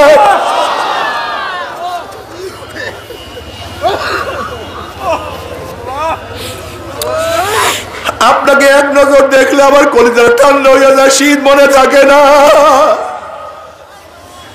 এই জন্য পড়িয়া আছে। বাবারে মাওলাকে না নিয়ে কেউ মাওলার কবরে যাইও না। বাবারে কত গরিব আমার নবী ছিলেন। আলিউল মুর্তজা রাদিয়াল্লাহু তাআলা আনহু ফরমান, শোনো সরদার দো আলম আলাইহিস সালাতু ওয়াস সালামের কলিজার টুকরা ফাতেমার কাহিনী শোনো। ফাতেমা তো পানি টানতে টানতে শরীরের মধ্যে দাগ পড়িয়া গেছে। আল্লাহ বলে ফাতেমা তো চাক্কি ঘুরাইতে করে হাতের মধ্যে দাগ পড়িয়া গেছে। নবী আলাইহিস সালাতু ওয়াস সালামের কাছে কিছু গোলাম আসছে, আমি বললাম যাও তোমার আব্বার কাছে গিয়া একটু সাহায্যকারী নিয়ে আসো। ফাতেমা রাদিয়াল্লাহু তাআলা তিনি নবী আলাইহিস সালাতু ওয়াস সালাম দরবারে গেলেন। নবী আলাইহিস সালাতু ওয়াস সালাম গোলাম বন্টন করতেছিলেন, কিন্তু ফাতেমা রাদিয়াল্লাহু তাআলা খুবই লাজুক ছিলেন, কিন্তু বলতে পারলেন না। না বলিয়া তিনি চলে আসছেন। নবী আলাইহিস সালাতু ওয়াস সালাম দেখছেন ফাতেমা আসছিল। নবী আলাইহিস সালাতু ওয়াস সালাম কাজ সারার পরে ফাতেমার ঘরে গেছে, বললে মা গো তুমি কেন আমার কাছে গেছিলা? কলে আব্বু যাতায়াত ঘুরাইতে ঘুরাইতে হাতের মধ্যে দাগ পড়িয়া গেছে, পানির মশক টানতে টানতে কাঁধের মধ্যে দাগ পড়িয়া গেছে। আব্বু আপনার এবং আমার একটাই মাত্র বিছানা, একটা বকরির চামড়া আমাদের বিছানা, দুইজনে এক বিছানায় ঘুমাই, আবার দিনের বেলা ওই চামড়ার উপরে পশুদেরকে খাদ্য দেয়। গেছিলাম একটা গোলামের জন্য, সাহায্যকারী আনার জন্য। কলে ফাতেমা রে 33 বার সুবহানাল্লাহ, 33 বার আলহামদুলিল্লাহ, 34 বার আল্লাহু আকবার তুমি পড়তে নামাজের পরে পড়িও, এইটা গোলামের চেয়ে অনেক বেশি তোমার উপকার হবে। ফাতেমা দুনিয়ার দিকে চাইও না, আখিরাতের দিকে চাও। দুনিয়া কিছু না, দুনিয়া কিছু না। ফাতেমা রাদিয়াল্লাহু তাআলা যদি যাতা ঘুরাইতে ঘুরাইতে হাতের মধ্যে দাগ পড়িয়া যাইতে পারে, পানি টানতে টানতে কাঁধের মধ্যে দাগ পড়িয়া যাইতে পারে, ফাতেমা রাদিয়াল্লাহু তাআলা একটা বিছানার মধ্যে একটা বকরির চামড়ার উপরে যদি স্বামী স্ত্রী ঘুমাইতে পারে, তাহলে তোমাকে আমাকে মাওলা কত কিছু দান করছে, এরপরে মাওলা শুকরিয়া আদায় করবা না? তোমার সে আমার সে বড় নেমুখ আমার কেউ হইতে পারে না। আল্লাহ আল্লাহ তুই আমাদের সবাইকে মাফ করিয়া দাও। বাবার একটু অপেক্ষা করো, কয়েকটা দিন অপেক্ষা করো। তুমি কি দেখো না কৃষক কত কষ্ট করিয়া কৃষি কাজ করে, কিন্তু ভালো ফসল দেখার সাথে সাথে মুহূর্তের মধ্যে সমস্ত কষ্ট ভুলিয়া যায়। তুমি কি দেখো না পরীক্ষার্থী পরীক্ষা দেওয়ার জন্য কত সাধনা করে কষ্ট করে, কিন্তু ভালো রেজাল্ট দেখার সাথে সাথে মুহূর্তের মধ্যে সমস্ত কষ্ট ভুলিয়া যায়। তুমি কি দেখো না মা বাচ্চা প্রসাব করার সময় মনে হয় যেন জীবনটা বের হয়ে যাবে, কিন্তু বাচ্চার চেহারার দিকে তাকাবার সাথে সাথে সমস্ত কষ্ট মুহূর্তের মধ্যে ভুলিয়া যায়। বাবারা যারা আখিরাত কামাই করতে আসো, সাধনা করতে আসো, একটু অপেক্ষা করো। যখন আল্লাহ পাকের মুমিন বান্দা বান্দী মৃত্যু আসার খাইয়া পড়িয়া যাবে, আল্লাহ পাক ডাক দিয়ে ফেরেশতারে আমার বান্দা বান্দি এত সাধনা করে কোন জান্নাত কামাই করছে খবরদার ওই জান্নাত খানা না দেখাইয়া রূহ কবজ করবি না। আমার বান্দা বান্দি ফজরের সময় গোসল ফরজ, গরম পানির কোনো ব্যবস্থা নাই, এই ঠান্ডা পানি দিয়া গোসল করিয়া কোন জান্নাত কামাই করছে। চৈত্রী বৈশাখ মাসে রোজা রাখছে, ঠেলা গাড়ি ঠেকছে, রিক্সা বহন করছে, কঠোর পরিশ্রম করছে, কলিজা শুকায় গেছে, তারপরও রোজা ভাঙ্গে নাই। এত সাধনা করিয়া কোন জান্নাত কামাই করছে। আমার ছাত্র কলেজে টুপি মাথায় দিয়া গেছে, সাথীরা টুপি উঠে কত থুক মারছে, এরপর নবীর প্রেমে পড়িয়া মাথার থেকে টুপি নামায় নাই। এত সাধনা করিয়া কোন জান্নাত কামাই করছে। আমার ছাত্র দাঁড়িয়ে রেখে ইউনিভার্সিটির মধ্যে গেছে, সাথীরা দাড়ি ধরিয়া কত টিটকারি ফাজলামি করছে, এরপরও দাড়ির মধ্যে পোষ লাগায় নাই। এত সাধনা করিয়া কোন জান্নাত কামাই করছে। দেখ আমার মহিলাকে আমি কত সুন্দর চেহারা দান করছি, কত আকর্ষণীয় চেহারা দান করছি। বারবার তার মনে চাইছিল উলঙ্গ অবস্থায় বেপর্দা অবস্থায় রাস্তায় বের হবে, কিন্তু যখনই বোরখা ছাড়া রাস্তায় বের হওয়ার চিন্তা করছে, হঠাৎ খেয়াল করছে আমার মাওলাই নিষেধ করছে, বেপর্দা অবস্থায় রাস্তায় বের হয় নাই। দেখ আমার গরিব এত গরিব, প্রতিদিন আনছে প্রতিদিন খাইছে, বাচ্চাগুলি ক্ষুধার্ত অবস্থায় ট্যাট ট্যাট ট্যাটা শব্দ করছে, এরপরে এক লোকমা হারাম তার পেটের মধ্যে ঢুকায় নাই। দেখ এত অসুস্থ, উঠতেও পারে না, বসতেও পারে না, এরপর নামাজের সময় মাওলাকে সেজদা দিতে ভুল করে নাই। এত সাধনা করে কোন জান্নাত কামাই করছে। খবরদার ওই জান্নাত খানা না দেখাইয়া রুহটাকে কবজ করবি না। আল্লাহর কসম করিয়া বলিয়া থুইয়া গেলেন, আল্লাহ পাকের মুমিন বান্দা বান্দি যখন মৃত্যু আসার খাইয়া পড়িয়া যাবে, হঠাৎ স্বপ্নের মধ্যে দেখতে পাবে জান্নাতের দরজাগুলি টাস টাস করে খুলিয়া গেছে, জান্নাতের হুর গেলমানরা জাওয়াহিরের মালা নিয়ে দাঁড়াইয়া রইছে, বলবে আল্লাহ তাখাফু ওয়ালা তাহজানু ওয়াবশিরু বিল জান্নাতিল্লাতী কুনতুম তুআদুন। এ আল্লাহ পাকের মুমিন বান্দা বান্দী কোনো চিন্তা করিও না, কোনো টেনশন করিও না, কোনো ভয় করিও না। এত সাধনা করে কোন জান্নাত কামাই করছো। ওই যে দেখো সেই জান্নাত, ওই জান্নাত দেখার সাথে সাথে আল্লাহ পাকের মুমিন বান্দা বান্দী রুহটা পাগলের মতো জান্নাত থেকে দৌড় মারবে। কখন যে শরীরের থেকে রূহ বাই হইয়া যাইবে, আল্লাহ পাকের মুমিন বান্দা বান্দী কোনো কিছু টেরো করতে পারবে না। আল্লাহ আল্লাহ তুমি কবুল করিয়া নাও। এরপরে কিয়ামতের ময়দান নবী আলাইহিস সালাতু ওয়াস সালাম নিজের হাত মোবারকে হাউজে কাউসারের পানি পান করাইয়া দেবে। আল্লাহ তুমি কবুল করিয়া নাও। পুসরাত পারি দিয়ে আমার মাওলার জান্নাতে চলে আসবে, আল্লাহ তুমি কবুল করিয়া নাও। কিন্তু নাফরমান বদমাশ বেঈমানের দলেরা, নাফরমান বদমাশ বেঈমান যখন মৃত্যু আসার খাইয়া পড়িয়া যাবে, হঠাৎ স্বপ্নের মধ্যে দেখতে পাবে জাহান্নামের দরজাগুলি টাস টাস করিয়া খুলিয়া গেছে। আজরাইলের মাথা মানে পাওতার জমিনে এক হাত বা শিকার এক হাত মাগরিবে, নীল রঙের দিঘির মতো বড় বড় দুইটা চক্ষু আল্লাহ মাফ করিয়া দাও। গোটা দুনিয়া বরাবর বিশাল একটা শরীর, সমস্ত শরীরের মধ্যে লম্বা লম্বা কালো কালো পশম, আবার সমস্ত পশমের গোড়া দিয়া শুধু আগুনের সিল্কি বাইর হইতে আছে। এই অবস্থা দেখে আর নাফরমান রূহ আর বাইর হইতে চাইবে না, রূহটা থর থর থর থর করে কাঁপতে থাকবে। 360টা মোকামে রূহটা দৌড়াদৌড়ি করতে থাকবে। আজরাইল আলাইহিস সালাতু ওয়াস সালাম গোশয়ে রূহটার পরে এমন জোরে থাবা মারবে, থাবার চলে কলিজার রগগুলি সিরিয়া সিরিয়া নিয়ে যাইবে। এ নাফরমানের দলেরা, এই দুনিয়াতে তোমাকে আমাকে কেউ রাখতে পারবে না। আল্লাহ আল্লাহ তুমি আমাদের সবাইকে মাফ করিয়া দাও, আমাদের সবাইকে ক্ষমা করিয়া দাও। এরপরে কবর, কোন কোন নাফরমানের কবরের দুই পাশের মাটি এত জোরে চাপ মারবে, চাপের চড়ে এক পাঁজরের হাঁটি আর এক পাঁজরে লাগাইয়া ফেলবে, আল্লাহ তুমি মাফ করিয়া দাও। কোন কোন নাফরমানের কবরের মধ্যে একটা নাই দুইটা 99টা সাপ জমা হইয়া যাবে। বাবারে তুমি কি ওই হাদিস দেখো নাই? নবী আলাইহিস সালাতু ওয়াস সালাম সফররত অবস্থায় ছিলেন, হঠাৎ তার উট খন খন করে দৌড় মারছে। সাহাবারা বললেন আমার নবীর উটের কি হয়েছে, কেন দৌড় মারছে? নবী বললেন আমার উটের কিছু হয় না, আমার উট তো কবরে আযাব দেখিয়া ফলাইছে, আল্লাহ মাফ করিয়া দাও।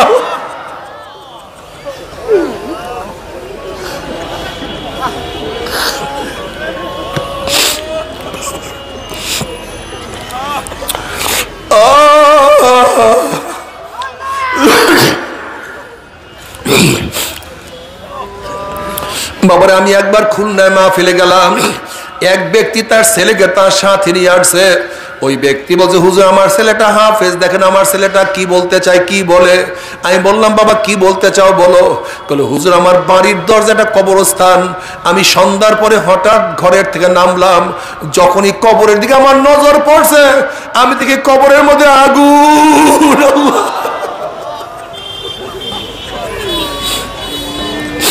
আল্লাহ মাফ করিয়ে দাও।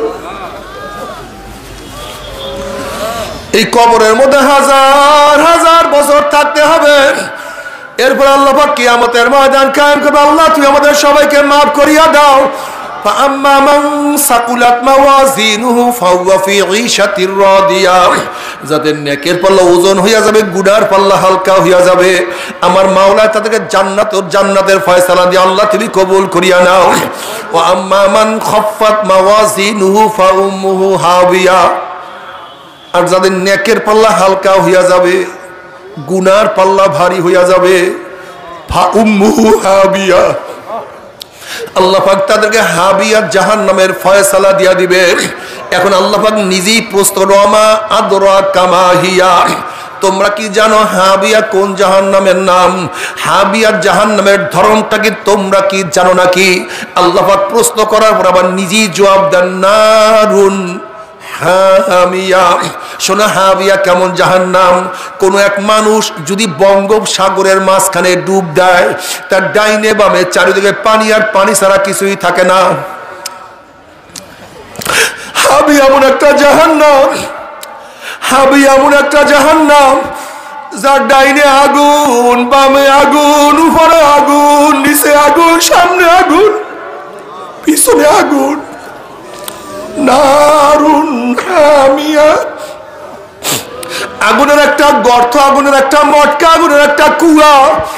বাবা সহ্য করতে পারবি? ওই আযাব তো কেউ সহ্য করতে পারবো না। আল্লাহ জাহান্নামী লোকদেরকে একটা পোশাক পরাইয়া দেওয়া হবে, এই সুতির জামানা, আল্লাহ রেশমি কাপড়ের জামানা, দামি কোনো কাপড়ের জামানা, আগুনের একটা জামা পরাইয়া দেওয়া হবে। ওই আগুনের জামা শরীরের চামড়া গোস্ত পুড়িয়া সব হাড্ডি দিয়ে আলাদা করিয়া ফেলাইবে। জামা খুলতে পারবে না, সহ্য করতে পারবে না, শুধু লাফাইবে আর দৌড়াইবে। বাবারা লাফাইবে আর দৌড়াইবে। বাবারা সহ্য করতে পারবি? ওই আযাব তো কেউ সহ্য করতে পারবো না। আল্লাহ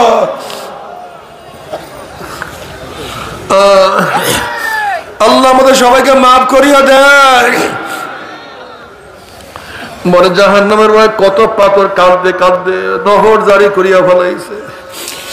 নবী মুসা আলাইহিস সালাতু ওয়াস সালাম একদিন এক জায়গা থেকে রওনা করছেন, দেখেন একটা পাথর কান্দে।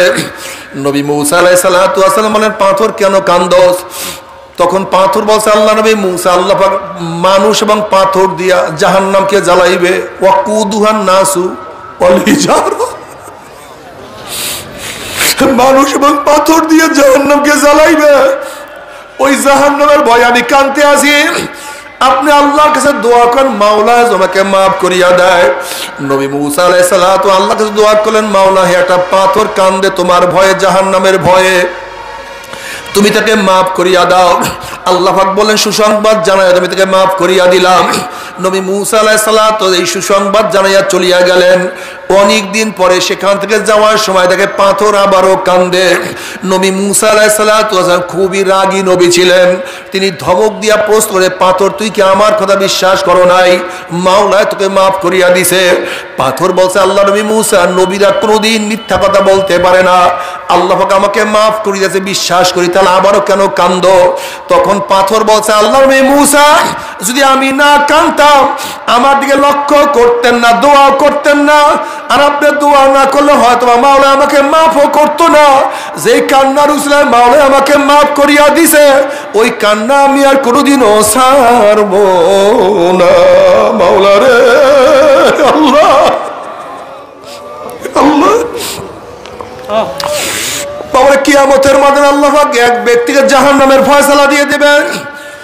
অমনি চোখের একটা পশম বলবে, মাওলা রে তোমার নবী সত্য বলছে না মিথ্যা বলছে? আল্লাহ পাক বলবে আমার নবী যা বলছে সবই সত্য বলছে, মিথ্যা বলার তো প্রশ্নই হইতে পারে না। তখন চোখের পশম বলবে মাওলানা তোমার নবীর ঘোষণা, মান বাকা মিন খাশিয়াতিল্লাহি হারামাল্লাহু তিলকাল আইন আলান নার, যেই চক্ষু তোমার ভয়ে জাহান্নামের ভয়ে কাঁদবে সেই চোখের উপরে তুমি জাহান্নামের আগুন হারাম করিয়া দিবা। এইটা তোমার নবীর ঘোষণা। আমি চোখের পশম সাক্ষী দিতে আসি, তোমার এই বান্দার নামাজে দাঁড়াইয়া কত কান্না কানছে, রুকুতে গিয়া কত পানি ঝরাইছে, সেজদায় পড়িয়া কত মাটি ভিজাইছে, ওয়াজ নসিহত জিকির আজকারে বসিয়া মুনাজাত ধরিয়া কান্দিয়া কান্দিয়া কত বুক ভাসাইছে। এরপরে তুমি তাকে কিভাবে জাহান্নামের ফয়সালা দিলা? অমনি আমার মাওলা জিবরাইলকে ডাক দে, জিবরাইল গোটা কিয়ামতের ময়দানে মানুষকে এলান করিয়া দে, জানাইয়া দে অমুকের ছেলে অমুককে আল্লাহ পাক রব্বুল আলামিন শুধুমাত্র চোখের একটা পশমের সাক্ষীর কারণে আমার মাওলায় মাফ করিয়া দিছে। আল্লাহ আল্লাহ তুমি এত মেহেরবান, এত দয়াবান, তোমার বান্দাকে মাফ করার জন্য তুমি শুধু বাহানা তালাশ করো। কোন বাহানায় তোমার বান্দাকে তুমি মাফ করতে পারো, ওই বাহানার মধ্যে আমাদেরকেও ফালাইয়া দিও, মাহরুম করিও না, মাহরুম করিও না। তবে মুমিন মুসলমান বলতে সবাই রে মনে চায় গুনাহ থেকে ফিরিয়া নেক আমল করিয়া মাওলার জান্নাতে কিন্তু সবাইরই যাইতে মনে চায়। গুনাহ নিয়া মাওলার জাহান্নামে কাউরি কিন্তু যাইতে মনে চায় না। কিন্তু কেনই বা আমরা নেক আমল করতে পারি না, কেনই বা গুনার কাম ছাড়তে পারি না? এর মূল কারণ হলো আপনার এবং আমার পেছনে নফস এবং শয়তান লাগিয়া রইছে। এই নফস এবং শয়তান থেকে ফেরার জন্য যে কোনো একজন হক্কানি আল্লাহর ওলির হাতে হাত দিতে হবে রে বাবা। খবরদার, বর্তমান জমানায় পীর মুরিদ নামে ভেজাল, ব্যবসা, দলাদলি, হিংসা, হাসাদে পরিণত হয়ে গেছে। সমস্ত আল্লাহর ওলি একমত, যেই পীরের 5 জন মুরিদের মধ্যে কম পক্ষে 3 জনকে দেখবেন আলহামদুলিল্লাহ সুন্নাত মাফিক আমল আখলাক মজবুত হয়ে যাইতে আছে, গুনার কাম ছাড়তে আছে, নেকের আমল ধরতে আছে, কলব নরম হইয়া চোখে পানি আসতে আছে। বৃক্ষতর নাম কি, ফলে পরিচয়। আমি চরমোনায় বুঝি না, চরমোনার দাওয়াত প্রশংসা প্রচার প্রসার করার জন্য আসি না রে বাবা। চরমোনায় যাওয়ার তোমার কোনো দরকার নাই, কোনো দরকার নাই, কোনো দরকার নাই। তুমি যার কাছে গিয়া পারো গুনার কাম সারো, নেকের আমল ধরো, কলব নরম করিয়া চোখে পানি নিয়ে মাওলার কবরে যাইও। যেরকম দুনিয়ার ঘরে আগুন লাগলে পানি ছাড়া নিবানো যায় না, ঠিক তদ্রুপ তোমার এবং আমার গুনার দ্বারা যেই জাহান্নামের আগুন জ্বলিয়া রইছে, চোখের পানিও ছাড়া কিন্তু জাহান্নামের আগুন নিবানো সম্ভব না। কাজে বাবা আমার জন্য দোয়া চাই, আমিও দোয়া করি, সবাই সবার জন্য প্রাণ খুলিয়া দোয়া করা, যেন কিয়ামতের ময়দানে গলাগলি বাঁধিয়া মাওলা একসাথে জান্নাতে যাওয়ার তৌফিক দিয়া দেয়। আল্লাহুম্মা আমিন।